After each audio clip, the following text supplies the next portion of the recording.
Max, Max, Max.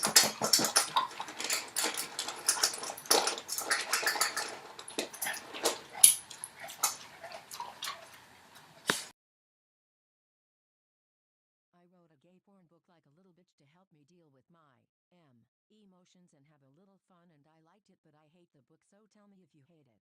It has poor comedy, some tragedy, some anime waifus, some romance, and overall I think it's worthy of Miyazaki. Like, I genuinely liked this shit for about an hour while I was typing it unable to sleep, but that's probably because I had no sleep. I don't know if it's okay or terrible, and I need an honest review to help me sort out my feelings. BC, I do not know how to feel about this. OMG, so energetic and random. Wow, that's wacky, haha. Also, I know you'll miss IT, so the point is that the story is as shitty as his life. By the way, this is just for your eyes. I shared it with you to amuse you. A petty, pretentious paradox. A shitty, self-referential book lacking in immersion due to the cringe-worthy attempts it makes at being clever or unique or self-deprecating. The cringiest part is that the author seems to think the shittiness is genius. He also thinks he's a good storyteller both in his light novel and in this book. And Earl, the protagonist in the light novel, such a typical shy anime girl who thinks she will never be good enough for her fucking senpai, and this particular protagonist is a trap, and that's gay, which is okay fucking terrible. 0/10. Table of Comic Sans. Best joke ever, am I right? IT kinda rhymes. 2. Prologue. Also known as the pretentious prologue. I cringed typing that. Don't call it that affectionately, only mockingly. 3. The plot and the protagonist. A shallow backstory. 4. The middle. It's in the middle of the book. Jajaja. Also medias res FTW RAR XD 69420. 5. The beginning. Look at me subverting conventional chronology yet again. Also, there are lalas in this one. NSFW NSFLKMS YOLO. 6. The end. Do you get it? Fuck the symbolism parallel metaphor. Did you get the joke? Oh, JK, kill me. Prologue. It was likely that I would get to this point. From the subversion of a tempting but cliche-sounding hook like, I never would have thought I'd get to this point with my own opening sentence, to the so hilariously meta yet annoying and confusing self-referential part of this massive an introduction, which you probably think is a run-on sentence and hate. Everything about this text so far has been void of real substance, yet somehow is the most pretentious writing you have ever read. Especially the part when it tries to be self-deprecating while also claiming to be the most pretentious. How pretentious can you be? How pretentious can you be? Well, I bet you can't be as pretentious as I. The most pretentious one isn't always the one with the biggest ego. Sometimes, it's the one with as little substance as this paragraph. You agree, don't you? Pretentiousness should be thought of, in my very modest opinion, as the ratio of self-perceived value to objective worth. Thus, the lower the objective worth, the higher the pretentiousness, holding all else constant. All of this build-up in the opening paragraph coupled with an insufficient payout in the paragraphs to come would make for a pretty pretentious piece of writing, right? Well, the intention of this text, which you may have been patiently waiting for all this time, is not to troll you with copious amounts of confusing self-reference or cringe-worthy self-awareness or annoying attempts at meta-humor or even good old self-deprecating humor. The text itself is not the focus of the text. Instead, it is an entity far more pretentious. Believe it or not, this is an autobiography. It was likely that I would get to the point. I mean, you didn't really think there would actually be no plot or real content to this text, did you? Well, it's up to you to decide if what you are about to read can really pass off as content. Whether or not you think this is content should ultimately come down to your personal opinion and no one else's. The plot and the protagonist. Anyway, this fable's protagonist is the author, our protagonist, whom we know affectionately today in the underground super elite Brinny fan club as Morinamoto-san, the talented but underappreciated writer and illustrator of the anime book, Ei Porichi Potentiasu Paradakusu, a pretty pretentious paradox, is a hero of beginning. Look at me subverting conventional chronology yet again. Also, there are lalas in this one. NSFW NSFLKMS YOLO. 6. The end. Do you get it? Fuck the symbolism parallel metaphor. Did you get the joke? Oh, JK, kill me. Prologue. It was likely that I would get to this point. From the subversion of a tempting but cliche-sounding hook like, I never would have thought I'd get to this point with my own opening sentence, to the so hilariously meta yet annoying and confusing self Referential part of this massive an introduction which you probably think is a run-on sentence and hate. Everything about this text so far has been void of real substance yet somehow is the most pretentious writing you have ever read, especially the part when it tries to be self-deprecating while also claiming to be the most pretentious. How pretentious can you be? How pretentious can you be? Well, I bet you can't be as pretentious as I. The most pretentious one isn't always the one with the biggest ego. Sometimes, it's the one with as little substance as this paragraph. You agree, don't you? Pretentiousness should be thought of, in my very modest opinion, as the ratio of self-perceived value to objective worth. Thus, the lower the objective worth, the higher the pretentiousness, holding all else constant. All of this build-up in the opening paragraph coupled with an insufficient payout in the paragraphs to come would make for a pretty pretentious piece of writing, right? Well, the intention of this text, which you may have been patiently waiting for all this time, is not to troll you with copious amounts of confusing self-reference or cringe-worthy self-awareness or annoying attempts at meta-humor or even good old self-deprecating humor. The text itself is not the focus of the text. Instead, it is an entity far more pretentious, believe it or not. This is an autobiography. It was likely that I would get to the point. I mean, you didn't really think there would actually be no plot or real content to this text, did you? Well, it's up to you to decide if what you are about to read can really pass off as content. Whether or not you think this is content should ultimately come down to your personal opinion and no one else's. The plot and the protagonist. Anyway, this fable's protagonist is the author, our protagonist, whom we know affectionately today in the underground super elite Brinny fan club as Morinamoto-san, the talented but underappreciated writer and illustrator of the anime book, Ei Poruchi Potentiasu Paradoxu. A pretty pretentious paradox, is a hero of modern anime and manga, born Gonzarizu Morinamoto Shimon in the Amazon rainforest. Morinamoto-san experienced a childhood not unlike that of the protagonist of the anime book, Jungle Book. Orphaned after chimpanzees mauled his stupid bitch of a mom who decided to go to the Amazon while 9 months pregnant, Morinamoto never knew any humans, for his father decided to leave the house to atone for his sins and find Kaguya's castle or some gay shit like that. While his father was traveling around doing weeb shit like collecting anime books about dimension-hopping albino aliens, the young Shimon was developing faster than the monkeys and tigers who spared him due to his awesomeness could understand. By the age of 9 seconds, Shimon was already hitting his dying mom from behind while the chimpanzee pulled her hair. Some say it wasn't even the chimpanzee that killed her. Shimon's member was as elegant as a diamond yet as manly as pouring beer on your wounds. Unfortunately, Shimon was too cool for that lame bestiality shit, so his pecker would have to go unused until he found himself a suitable mate. At 2 months of age, Shimon was just getting back from wrestling an elephant and bringing it home for he and his buddies to eat when he walked in on some of his nosy-ass monkey friends reading his anime book collection. Immediately, the monkeys noticed Shimon's unmistakable godly presence and proceeded to make the dumbest mistake of their dumb monkey lives. They made fun of Shimon's interest in anime books. Shimon got so angry as they teased him, but he thought to himself that monkeys will be monkeys and they can never understand the subtle intricacies and appeal of anime books. The monkeys were always jealous of their more developed tailless ape cousin Shimon, and now they finally had the opportunity to hold something over on him. In an attempt to display wit, the monkeys thought of the only anime book character they knew, Kale from the Dragon Ball Super anime book. Kale often liked to come to Universe 7's Amazon rainforest and cosplay as a tailed version of the lovable anime book character George from George of the Jungle, Janguru no Jaji. Kale didn't know this, but George does not have a tail as his Saiyan tail was ripped off and permanently sealed by Frieza in age 420. Frieza feared that George was truly the strongest among all the Saiyans and his Uzaru form would surely annihilate him. But taking away a Saiyan's access to his most primal self was not the worst Frieza did to George. Frieza mutilated George, sodomized him and, worst of all, called him a monkey. George was not prepared for Frieza's racism. This was enough, he thought. Martin Luther King Jr., Rosa Parks, Raven Simone, Oprah, Queen Latifah, Janet Jackson, OJ, Rihanna, they didn't die for this kind of injustice to simply continue. In fact, orange juice is still relevant even in the face of today's soda pop obsession. Most of these people, in fact, didn't die at all, and that was why George decided something had to be done to protect these living beautiful walk from the venomous ideology of this evil tyrant, especially King Jr. The episode of Naruto Shippuden when Asuma Dai taught George the importance of protecting the king. Dumbest mistake of their dumb monkey lives. They made fun of Shimon's interest in anime books.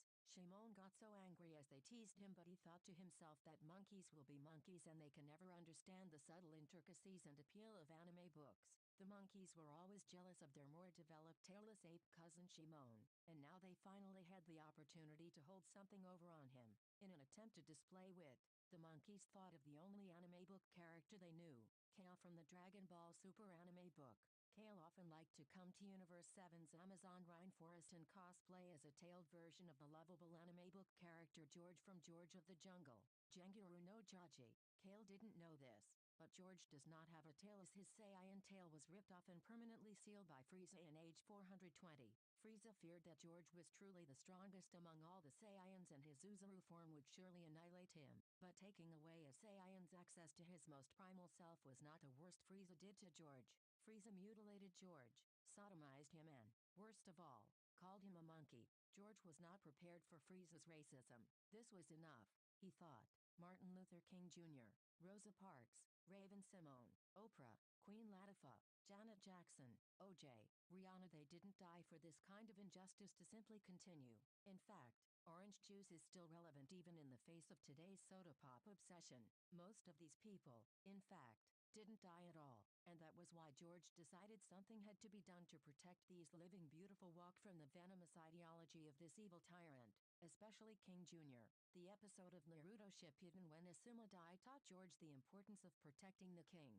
Naruto Shippuden taught George that the king is not the rich white ninja president in charge of the Frieza Force, but in fact the millions of youths who represent the future. George had to stand up to Frieza once and for all, so that all those little King Juniors, all those little future black lawyers and future black doctors and future black clansmen from the Raikages clan can live in a world of peace and agreement between clans. No more segregation. The likes of Frieza who seek to divide us must be dealt with mercilessly. Oh, I must say you look absolutely adorable as a monkey, George, said Frieza suddenly, his left pinky to his lip, Dr. Evil style. What? Is this some kind of weird hate fetish where you dominate the inferior race or something? Retorted a confused George.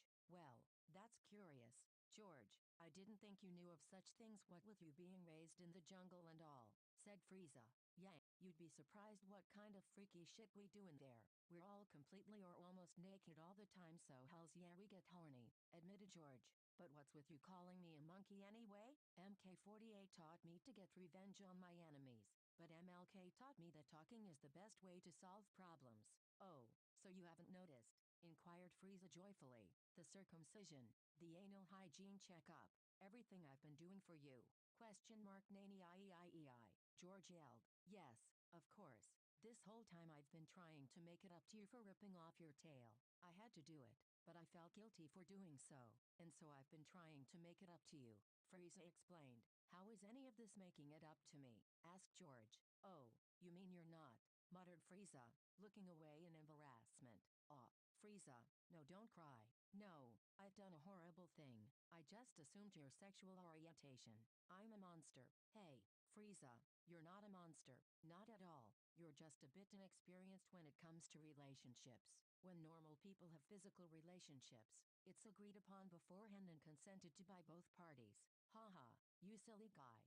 For an emperor you sure could learn a thing or two. But then again I guess I can't expect someone like you to be used to asking for things.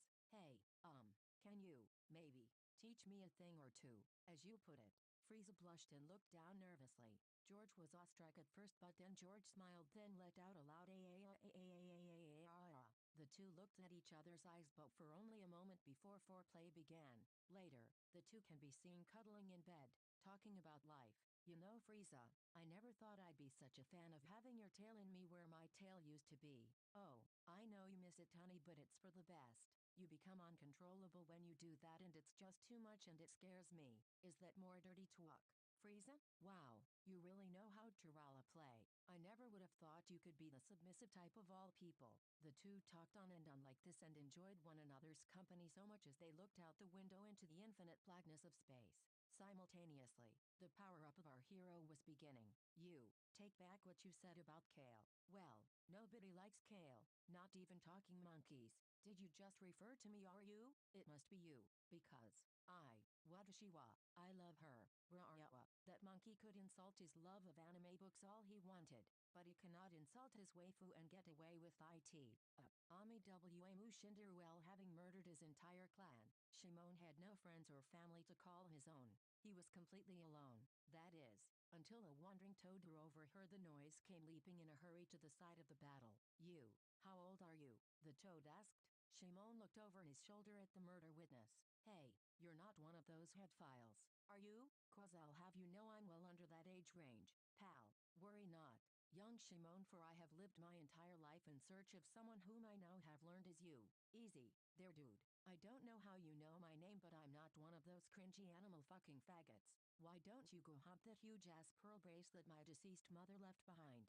I can see that you have lived a long and troubled life, but I have come to save you. Alright, weirdo, my life hasn't been very long at all, and the only trouble here is the trouble you'll be in if you don't take a hike and keep this murder a secret from the feds. Oh, so incarceration is what you fear. Well, imagine never living out your true potential. Isn't that the worst incarceration known to man? I don't know, buddy, and it's probably 'cause I'm not a man yet. Not yet, but you shall be soon. Is this that gay shit, or what are you trying to tell me? You need to go to the land of the rising sun. There, in several years, you will find the ones who wear the black clothes and obey the Red Moon plan. You must purchase as many posters and anime books as you can, and learn to draw them perfectly. If you just do this simple thing, I promise you shall become not only a man, but a god. I don't really believe in God, but this whole thing sounds kind of fun. I'm always down to read some new manga. The one problem is I don't have any money. Never fear, I shall give you 1,000,000 yen, and with that, you will thrive and find your way to the promised land. The toad told him to be brave, as there was no doubt that he was the child of prophecy. As the sun set, the toad watched with high hopes as Shimon vanished into the horizon with his 1,000,000 yen. He was lucky that the chosen one had already developed an interest in anime books, for otherwise he would have had to coerce the boy with threats of telling the Forest Power Rangers what happened. At long last I have found the savior, the true Otaku god. Looking through his crystal ball, the toad stayed watchful of Shimon. One of Shimon's first uses of his money was to solicit a prostitute. His little man was growing up so fast already, he did not mind Shimon's indulgence, for he could tell by the way he ate the prostitute's ass that he had been repressed for far too long. The toadied wonder, though, how did that child not know about the female human Forest Power Rangers? This anime book has a time skip here, okay? When we last saw our hero Shimon, he was heading off on his journey to find the land of the rising sun. Along the way, Shimon fucked lots of hoes and even changed his name to exclude the Gonzarizu part because it reminded him of his father, who was probably also wandering around at the same time. In 1999, at the age of only 1 year, Morinamoto-san created the first time-traveling anime book, whose title is still unknown today. As Morinamoto explained in a 42,069 BC interview, the making of the anime book took so little effort that I could not honorably release it to the public, as it would bring shame to all of the lesser anime book artists who have to work much harder than I only to produce much lesser anime books. Thus, I have wiped away all traces of, likely one of the greatest anime books ever, including the title and the publishing company, Shueisha, in hopes that this secrecy will allow it to be forgotten with the passage of time. Some critics believe that anime books about time travel predate this anime book, but these critics fail to take into consideration multiverse theory. It is said that Morinamoto-san used infinite copies of his anime book The Tao Te Ching in order to transport our omniverse into the universe of his time travel anime book, where time travel is possible and literally spammed all the time by even the fodder characters. You may have already heard of the Tao Te Ching. Indeed, it makes a cameo appearance in the inferior but still critically acclaimed but impossible to find anime book Naruto Shippuden, pronounced Naruto, Shippum. Then in meaning Naruto, Hurricane Chronicles. Although the anime book has nothing to do with Hurricane Chronicles, it is called Shippuden because at one point before the war arc, 2 of the show's top 20 most powerful characters are shipped away by a sexually frustrated 53-year-old virgin with huge melons because she knows that they're a pair of knuckleheads who will put everyone at risk unless she takes drastic measures.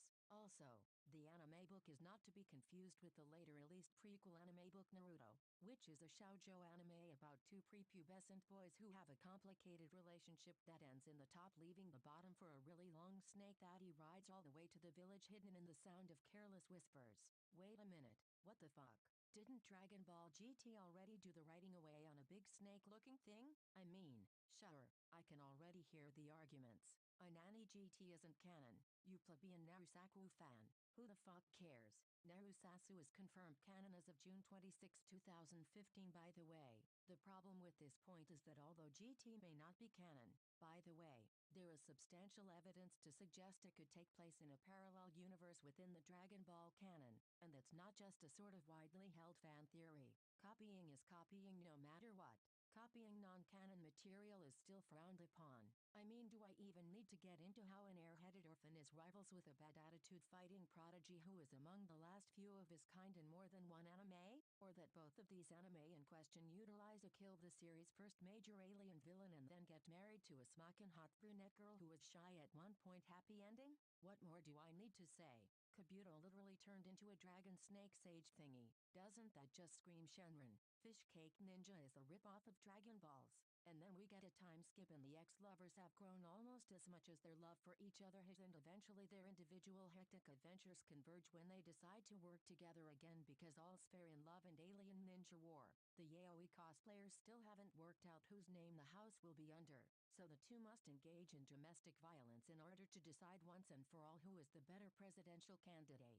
Either way, we're getting a white male, so I'm already triggered. We had a literally Forever 21 version of Hillary Clinton, but then Kakashi just has to get the biggest stamina upgrade in all of anime book history and show up Tsunade in the war by avoiding getting captured by the Eternal Happiness Jutsu all the way to the end. This is just so typical of the patriarchy. They let us just go to sleep happily just because we told them that we wanted to go to sleep. Like, can you get a clue? Anyway, those two faggots just decide to pretty much share the role of the Fire Shadow or Hokage or whatever. I mean, yeah, Naruto is officially the next in line after Kakashi, but Sasuke is the literal Fire Shadow, seeing as how he has fire-style jutsu and he operates alone in the shadows to protect the village now. That guy needs to make up his mind. By the way, so does Naruto, because he gives up on the sexiest future DILF with one arm, DILFWOA, ever for a blind girl. I guess that's the only type of girl he can get, though. I don't know what Sasuke was thinking, and I'm glad he got with the strongest, most independent single mom feminist bad bitch in all of anime books. I just wish he wouldn't be such a deadbeat dad, but whatever, do you, Fire Shadow boo boo. With that out of the way, we can now compare these two anime, which are almost as similar to each other as they each are to Dragon Balls. Now, obviously we must address the elephant in the room, which is that women these days are blatant misandrists. Only a shoujo fanbase would applaud over half of an anime book series being composed of another anime book series the way that Naruto is over 50% Naruto. Ship 'em then. Remember what I said earlier about copying content, even content that isn't canon? These yaoi fangirls ought to be ashamed of themselves. In addition, they have used this unfair infringement of copyright in order to outclass their shonen counterpart. I mean, it's no wonder Jaden Smith is wearing dresses. For one, he doesn't want to be targeted as a toxic male by the matriarchy, and secondly, the only places he can go to meet fellow Naruto fans are girl-only yaoi conventions. Come to think of it, I think I saw Bruce Jenner at one of those. Calm down, I'm talking about before he went through Mega Evolution. He was just testing out his future look in real-life situations. Thanks to these men-hating feminists, people who want the Naruto ship 'em then story are forced to read it from the beginning of the prequel because that's where their backwards ass numbers start. Who the hell reads anime books backwards? PXD RAR. Tips Fedora. Speaking of their idiotic anime book series making strategy, what the hell is up with them making a two-part canonical series into one anime book series? Obviously, we know they did it because they're evil conniving vixens with a thirst for male tears, but let's just say they didn't steal ship 'em then from shonen. Well, then they're just idiots. They just do it all in one book series for the gags and giggles. I mean, who does that? Besides Akira Toriyama, and most novel series writers, I'd sure like to make them gag on something. Anyway, ship 'em then is clearly better, but then again, I've always preferred shonen anime anyway, and I think it's safe to say that the reason it's impossible to find a Naruto ship 'em then anime book is because the feminists have won and taken over the anime book industry. RIP ship 'em then, it's as if you were but a rumor. Moving on, ship 'em then is also not to be confused with a strange light show with colors that imitate the characters and events of the ship 'em then anime book. I once heard someone call it like Animu or something like that. It sounded like they were going to say anime book, so I asked them if they read anime books, and for some reason they laughed at me and started speaking Spanish. I'm no Spanish expert, But even I know what manga refers to, so I got away from the degenerate and called the police as soon as I could. Filthy grass-smoking mechs. Anyway, Scientologists to this day have yet to come up with an explanation for this strange phenomenon of grass smokers emerging out of their time machines and talking about animus, manga and Hinata. For some reason they pronounce Hinata's name really weird. Speaking of hot brunette girls who are not blind, I nearly forgot that I was going to tell you about the cameo appearance of the Tao Te Ching in Naruto Shippuden. Now, don't get me wrong, the Tao Te Ching is a work of fiction and its fanbase is way too dedicated. Talk about otaku. Just leave it to Morinomato to make a book so influential that people thousands of years later are still hardcore fans. Despite this anime book being a work of complete and utter fiction chock full of naturalistic fallacies, people still seem to resonate with the message that the universe must be this elegant zero-sum game balanced perfectly by opposing forces. I'd venture to say that this was the progenitor of many modern shonen anime tropes. At some point or another, either a movie or an arc is inevitably dedicated to the protagonist's negative counterpart. Take Goku Black from Dragon Ball Super, Dorogen Boru Super, and Menma from Road to Ninja, Naruto the movie, Roto to Ninja, Naruto Zamubi, as just two of many examples. Also, have you noticed that I just gave exactly 2 examples? This may seem like a mere coincidence, but recall what I said earlier as I prepare the flashback filter and flashback music. Fish Cake Ninja is a rip-off of Dragon Balls. As you see, it is indeed the case that every yin has its yang, every Sasuke is Naruto, every Mitsuki is Boruto, every moon its sun, every Chad is Stacy, and every white girl her character from the popular anime book Friends that an online quiz told them they are. This is but one piece of undeniable proof that every shonen anime trope ever originated from one or another work by our savior, Morinomato. Lord Morinomato was so mighty, in fact, that he was able to use a times infinity Kage Bunshin no Jutsu to draw infinite copies of the Tao Te Ching, which he had to do because no printing machine was capable of making infinity copies. With this accomplished, he would be able to make the 2D DDs in the Tao Te Ching into 3D DDs. The gods of Apei were very pleased and offered to grant Morinomato a wish, just as Morinomato planned. Morinomato wished for the Omniverse to be transported into the universe of his untitled time travel anime book. Naturally, packing an omniverse into a universe comes with its problems, and Morinomato would soon become aware of such problems. Problems far worse than the time-traveling Mexicans. First, however, I will deliver on my unstated promise to explain the cameo of the Tao Te Ching. In Shippuden, there is an episode where everyone's favorite best friends who are nothing more than best friends are both on the brink of death. Naruto has had his half of Kurama extracted by Madara using the Rinnegan to control the Geto statue. Geto statue. On the other hand, Sasuke has had his body penetrated prematurely by a fellow Uchiha, and Sasuke can't handle the thought of being incestuously sodomized, so he uses his depression style, cutting my wrists jutsu in order to end it all. Of course, knowing Sasuke, we all knew he didn't have the guts to commit, so we knew he wouldn't die, and you'd have to be really retarded to believe that the protagonist and show's namesake would die. No, instead the two are visited in their dreams by none other than Morinamato's personal plot armor craftsman. It is here that we see the cameo appearance of the Sage of Sexy Pats from the anime book, the Tao Te Ching, or in the Australian translation, the Sage of Sex Pants. The Sage of Sexy Pats teaches the boys the importance of balance, unison and sexy pats, then instructs them to work as a team to help him resolve his mommy issues again. Right after giving them power boners and regular boners with his magical sexy hand touch, which bestows upon them new powers almost as godly as those of our Lord and Savior Hercule Satan. But wait, were these lovers really just magically brought back to life through the power of yaoi love alone? No, it turns out the two people who started this war decided to stop crying about their bestiality, Turtle and Snake Wafus, and help save the world by reviving the guys who defeated them.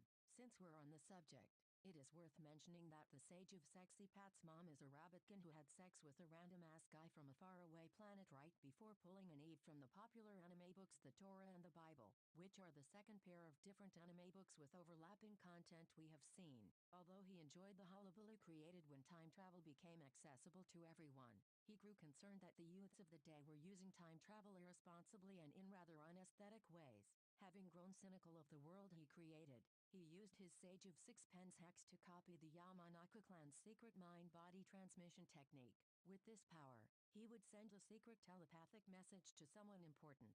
He couldn't pick just anyone, though. Morinamoto used the Kage Bunshin no Jutsu yet again and sent his shadow clone to receive his message. Now, I know what you're thinking. The clone would know what he knows when he makes it, so there's no reason to tell him the message because he already knows it. This, however, is not the point. Once Morinamoto sent off his clone, he used the mind-body transmission jutsu to communicate to his clone that he was to tell a random person to build a ball. This ball would be used by said person to protect